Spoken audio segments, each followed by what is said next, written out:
무혐의입니다, 지금. 이른바 이제 명품백 논란 관련해서 검찰이 결론을 낸 걸로 지금 알려지는데 무혐의라고 알려지고 있죠, 지금요. 일단 화면으로 좀 정리해 보죠. 지금 상황입니다. 서울중앙지검이 수사를 그동안 해왔죠. 이거에 한 4개월 정도 집중적인 수사를 해왔는데 직무 관련성, 대가성이 없다 이렇게 결론을 좀 낸 걸로 알려지고 있어요. 그렇다면은 서울중앙지검이 결론을 냈으니까 검찰총장한테 보고를 하잖아요. 그래서 내일 정도에 이원석 검찰총장에게 서울중앙지검장이 대면 보고를 할 것이다. 또 이렇게 보도를 통해서 알려지고 있는 상황입니다. 일단 무혐의죠. 그러면 이렇게 혐의 없음 결론을 낸 거다라는 건데 이와 관련해서 오늘 여야의 반응들이 좀 있습니다. 들어보시죠. 검찰이 김건희 여사 명품백 수사를 무혐의 종결했다는 보도가 나왔습니다. 정치검찰이 엉터리 면죄부를 내릴 수 있을지는 몰라도 국민은 결코 이들을 용서할 수 없습니다. 명품백이 감사의 표시이지만 청탁의 대가는 아니라는 궤변을 믿을 국민은 아무도 없습니다. 도대체 무엇에 대한 감사란 말입니까?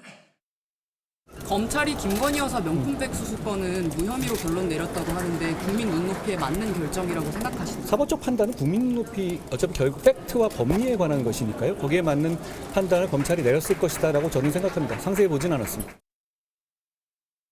저렇게 반응이 좀 나왔습니다. 그런데 7월 말이죠. 이 사안과 관련해서 이원석 검찰총장이 당시에 한 말이 있어요. 다시 한번 불러서 들어보겠습니다.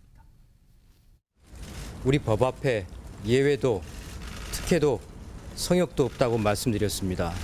그러나 대통령 부인 조사 과정에서 이러한 원칙이 지켜지지 않았고 앞으로 남은 수사와 사건 처분에 있어서 헌법에 모든 국민은 법 앞에 평등하다라는 헌법 원칙이 반드시 실현되도록 제 모든 힘을 다하겠습니다. 자, 김종욱 전 행정관. 일단 뭐 공식적인 발표된 건 아니지만 뭐 보도를 통해서 그렇게 무혐의, 혐의 없음 결론 냈다. 그리고 보고를 꼭 할 거다 이건데 이원석 검찰총장이 내일 혹시 따로 어떤 입장을 좀 낼까요? 이거 어떻게 좀 봐야 됩니까? 저는 뭐 그랬으면 좋겠습니다만 그럴 것 같지 않다라는 느낌이 들고요. 뭐 일단 제가 볼 때 사실상 퇴임 총장이라고 봐요. 뭐 이미 차기 총장이 지명이 돼 있는 상황인데 마지막 나가는 검찰총장이 이 부분에 대해서 지금까지 아무것도 행동한 게 없으시잖아요. 말만 하셨지. 말만 하시고 행동을 아무것도 안 하셨는데 막판에 하실 턱이 없다는 생각이 들고요. 본인 말대로 이거 뭐 저기 어떤 일간지에 기사로 쓴 겁니다만 법 위에 한 사람이라도 있으면 민주공화국이 무너지는 것이다 이렇게 말씀하셨어요. 입으로는요. 황제조사라는 게 법 위에 한 사람이 있다는 걸 확인한 거잖아요. 그럼 민주공화국이 무너지는데 지금 방치하고 계신 거 아니에요? 따지고 보면 검사총장님이. 그다음에 또 뭐라고 말씀하셨습니까? 저렇게 사건이 종결된다고 국민이 믿겠나? 저렇게 황제조사를 하면. 본인이 얘기했잖아요. 근데 그런 뭐 똑같잖아요. 무혐의 종결한 거잖아요. 사실적으로. 그러니까 황제조사를 해놓고 무혐의 종결을 하는 과정을 보면 국민들이 이 총장 말입니다. 국민이 믿겠나? 본인이 이렇게 얘기했었고요.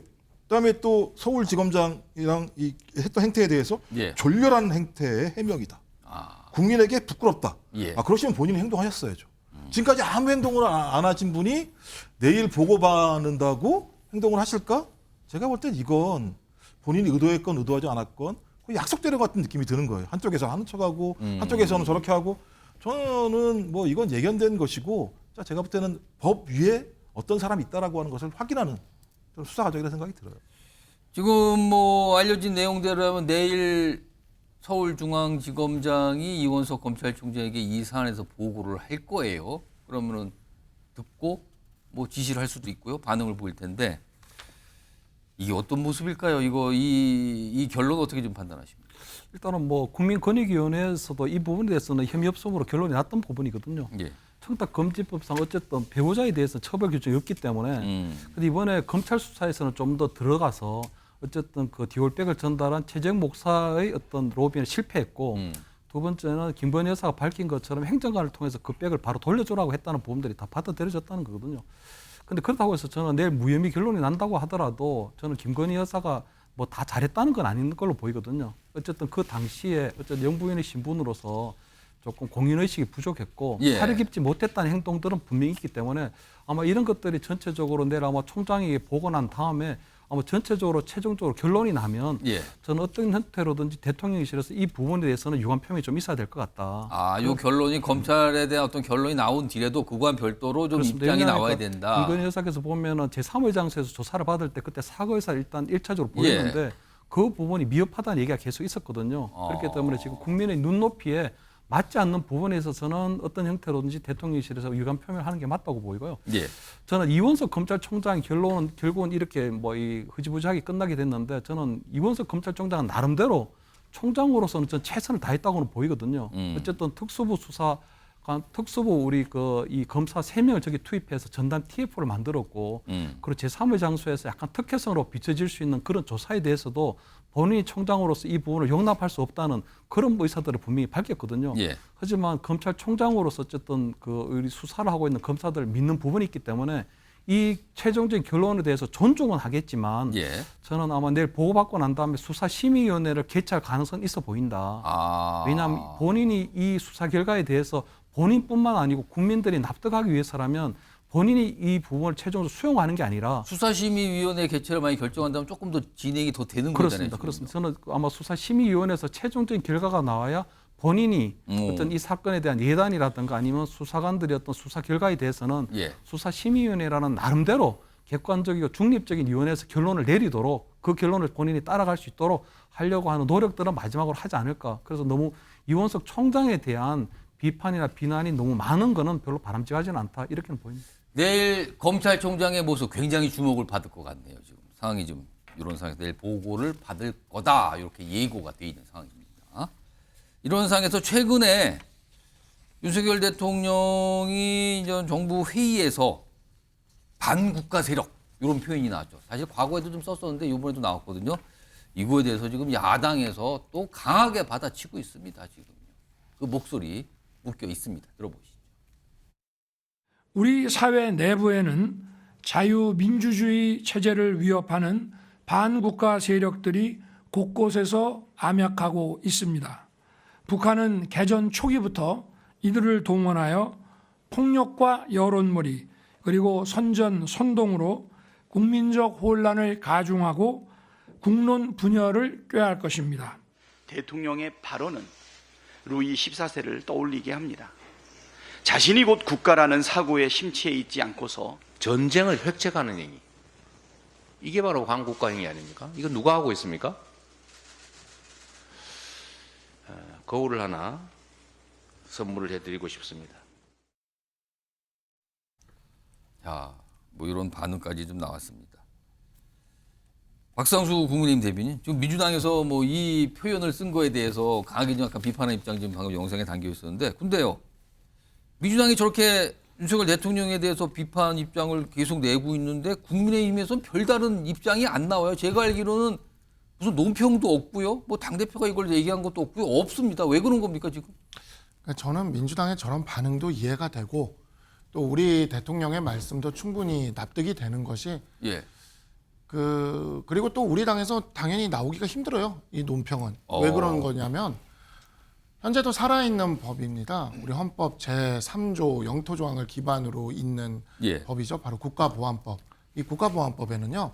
반국가 단체에 대한 처벌이 규정되어 있습니다. 그렇죠. 법에 용어가 있습니다. 딱 반국가 단체입니다. 예. 근데 이제 민주당은 사실 이 국가보안법에 과거 적용을 많이 받았던 정치인들이 많아요. 예. 그러다 보니까 민주당 정치인들은 이 반국가 단체라는 말과 비슷한 이 반국가 세력, 반국가 단체 같은 말이에요, 사실.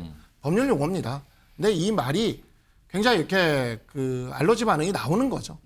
저는 그건 충분히 이해를 합니다. 예. 왜냐하면 과거 우리나라의 국가보안법이 그렇게 또 공정하게 적용되지 않았던 점들이 분명히 있어요. 그게 우리 헌법재판소를 통해서도 한정합헌 결정이 나오면서 그러한 부분들이 우리 헌법재판소에서도 다뤄졌던 적이 있습니다. 다만 우리 국가보안법은 이후 노무현 정부, 문재인 정부 할 거 없이 민주당 정부 안에서도 엄연히 살아 있었고 당시 문재인 정부 때 민주당이 180석을 가지고 있으면서도 국가보안법을 폐지하지는 않았습니다. 그리고 국가보안법을 민주당 정부에서 적용을 안 했냐? 했습니다. 했어요. 당시에도 유죄 나온 사건들이 있고요. 그러니까 반국가 단체, 반국가 세력이라는 말은 그냥 법률 용어입니다. 아무 의미, 그냥 뭐 이거에 어떤 정치적 의미를 담을 수 없는 예. 법률 용어. 근데 그에 대해서 이제 조금 이제 정치적인 알러지 반응이 나오는 거고, 조금 더 보면 약간 독재 이미지를 이렇게 씌우고 싶어 하는 것 같긴 한데, 제가 누누이 말씀드리지만 노무현 정부, 문재인 정부도 국가보안법을 폐지하지 않았고 개정하지도 않았고 충분히 바꿀 수 있었는데 안 했습니다. 그러니까 이 표현에 대해서 뭐라고 논평을 내기가 좀 그런 애매하다. 거예요. 예, 아니 국가보안법이 그런데 저 박상훈 명백히 대표님, 있는 표현이에요. 네. 사실은 윤석열 대통령이 반국가 세력이라는 표현을 쓴 게 이번이 처음이 아니에요. 지난해도 여러 차례 썼거든요. 근데 그때 당시에는 김기현 대표 체제였는데 그때는 김기현 대표 등 국민의힘에서 민주당을 굉장히 비판했어요. 왜 이런 걸 갖고 뭐라 그러느냐고. 근데 이번에는 다르거든요. 좀 반응이. 그럼 뭐 지금 현재 우리가 지금 여야 간의 그냥 대표 협의도 지금 앞두고 있고 사실 그리고 민주당에서 이렇게 반발할 만큼의 어떤 과거의 어떤 역사적인 이력도 있지 않습니까? 근데 그렇다고 해서 뭐 우리가 이에 대해서 반국가 세력은 잘못된 표현 이렇게는 절대 얘기하지 못합니다. 이거는 국가보안법 안에 딱 있는 거고 민주당도 자신들이 여당일 때는 필요해서 쓴 법입니다. 네. 알겠습니다. 국가를 위해서 존재해야 되는 법입니다. 그러니까 양쪽 다 그냥 보면 거기도 그런 것 같고 이쪽도 이해가 되는 것 같고서 가만히 있는 것 같다. 약간 이런 설명이신데 이 표현 제가 아까 윤석열 대통령이 여러 차례 썼다 그러죠. 작년에도 꽤 있었어요. 화면으로 좀 정리해 좀 볼까요? 여기 보시면 반국가 세력 이런 표현을 많이 나왔는데 지난해 6월 반국가 세력들 북제재 풀어달라 읍소 그리고 지난해 8월 그리고 올해 3월 등 반국가 세력들 활개 반국가 세력들이 안보 흔들지 않도록 뭐 이런 표현들이 계속 나왔어요. 강성필 부위원장이 보시기에 윤석열 대통령이 이 표현을 이렇게 자주 쓰는 이유는 어디 있다고 보십니까? 저는 그 윤석열 대통령께서 어떤 색깔론에 입각해서 이런 표현을 쓰시는 것이 아닌가 저는 그렇게밖에 해석을 할 수가 없습니다. 그러니까 색깔론이라는 것이 지금 2024년 MZ세대와 알파세대와 함께 살고 있는 이 대한민국에서 과연 적절한 표현인가? 그리고 이 장소도 매우 중요합니다. 이 8.15 광복절 경축사에서는 대통령께서 반자유세력이란 말을 쓰셨어요. 그러니까 우리 광복을 지금 경축해야 되는 자리에서 뜬금없는 반자유세력. 그러니까 대통령께서 저는 쓰시는 이 단어에 대해서 과연 인식을 하고 제대로 알고 쓰시는지가 먼저 궁금합니다. 그러니까 반국가 세력, 반자유 세력, 뭐 공산 전체주의 이런 어떤 정치와 어떤 사상적인 것이 막 혼재돼 가지고 저는 기본적으로 좀 내키지 않으시면 쓰는 것이 아닌가. 그러니까 야당을 향해서 쓰는 것인지. 근데 과거에는 반국가 세력과 협치를 할 수가 없다고 하셨기 때문에 당연히 북한과 협치할 일은 없기 때문에 당연히 야당이라고 생각을 했거든요. 근데 이번에는 협치란 말은 없었지만 곳곳에 있다고 했어요. 암약이라는 표현. 네. 그러니까 어디에 있는 건지 누가 있는 건지 정말 이해할 수가 없고 그래서 저는 대통령께서 이제 이러한 표현은 정말 좀 자제하셔야 된다. 지금 아니 말로는 지금 국회와 야당과 협치해야 된다. 뭐 이런 얘기를 하시면서 어떤 행사 자리에서 반국가 세력이라고 하면 이걸 듣는 야당은 어떤 생각을 하겠냐. 이거 좀 헤아려 줬으면 좋겠다 이런 말씀 드리겠습니다.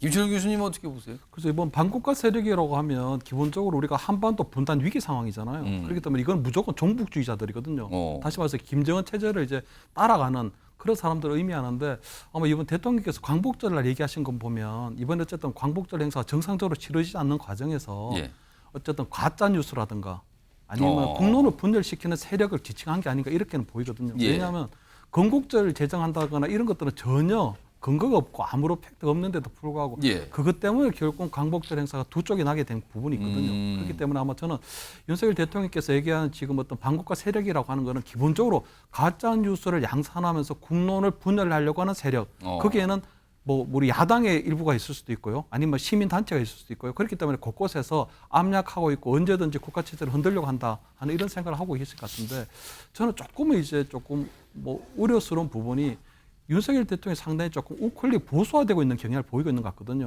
과거 이명박 정부 때나 아니면 박근혜 대통령 때는 보수 대통령으로 시작했지만 중도로 가는 경향이 좀 강했는데 이번에 윤석열 대통령은 보면 독립기념관장부터 시작해서 3대 우리 역사기관에 뉴라이트 계열 인사들을 했거든요. 그렇기 때문에 아마 야당에서 계속적으로 반발하고 논란이 이어지고 있는데 뭐 그리고 뭐 최근에 이명박 전 대통령은 또 관저로 초청하셔서 식사를 하시고 또 현직 대통령으로는 전직 대통령 사저를 방문한 적이 없는데 박근혜 전 대통령하고도 3번의 면담을 했거든요. 그렇기 때문에 저는 상당히 조금 나름대로 본인이 보수화되는 경향이 좀 있어서 이런 부분들이 앞으로의 국정 운영에 또 어떤 영향을 끼칠지, 이번에 광복절 이 사단을 난 게 아니고 앞으로도 이러한 유사한 사례들이 좀 더 발생할 수도 있지 않을까, 그런 부분들은 상당히 조금 주의 깊게 봐야 될 부분인 것 같다, 이렇게 보입니다.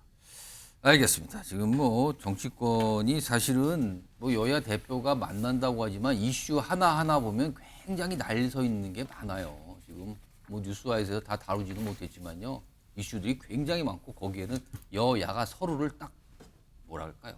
노려보면서 서로한테 뭔가 얘기하는 그런 것들이 많이 있습니다.